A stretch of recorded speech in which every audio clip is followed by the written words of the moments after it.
ঢাকায় ভারতে ভারপ্রাপ্ত হাইকমিশনার পবন বঢেকে আজ সোমবার দুপুরে পররাষ্ট্র মন্ত্রণালয়ে তলব করা হয়েছে। প্রধানমন্ত্রীর তথ্য উপদেষ্টা জাহেদুর রহমানের সঙ্গে গতকাল রোববার দিল্লির ইন্দিরা গান্ধী আন্তর্জাতিক বিমানবন্দরে যে অনাকাঙ্ক্ষিত ঘটনা ঘটেছে তাতে তীব্র অসন্তোষ প্রকাশ করা হয়েছে। আজ সোমবার বিকেলে পররাষ্ট্র মন্ত্রণালয়ের একাধিক জ্যেষ্ঠ কর্মকর্তা বিষয়টি নিশ্চিত করেছেন।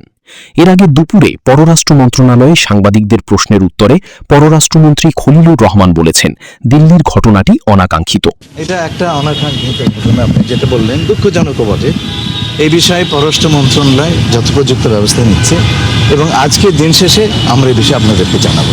পররাষ্ট্র প্রতিমন্ত্রী শামা ওবায়দ ইসলামও সাংবাদিকদের প্রশ্নের উত্তরে বলেন, দিল্লি বিমানবন্দরে প্রধানমন্ত্রীর উপদেষ্টার সঙ্গে যা হয়েছে তা কোনোভাবেই প্রত্যাশিত নয়। ঘটনার বিস্তারিত খবর নিচ্ছে সংশ্লিষ্ট উইং। আমাদের মন্ত্রণালয় এটা খোঁজ খবর নিচ্ছে, ইন্ডিয়ার সাথে কথা বলছে। আমরা পুরো ঘটনাটা জেনে অবশ্যই যদি কোনো অ্যাকশন নেওয়ার থাকে আমরা সেই পদক্ষেপ আমরা নিব।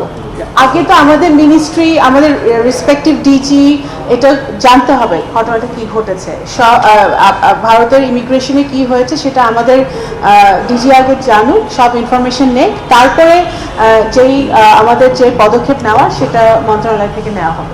কূটনৈতিক চিঠি দিয়ে আগে জানানোর পরও গতকাল রোববার সন্ধ্যায় ভারতের ইমিগ্রেশন কর্তৃপক্ষ রহস্যজনক কারণে প্রধানমন্ত্রীর উপদেষ্টা জাহেদুর রহমানকে দিল্লিতে ঢুকতে বাধা দিয়েছে।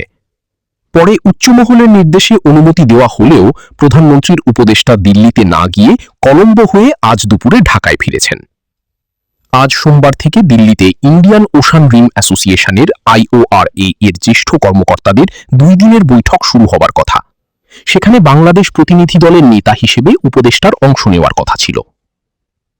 বাংলার গেজেটের প্রতিবেদন।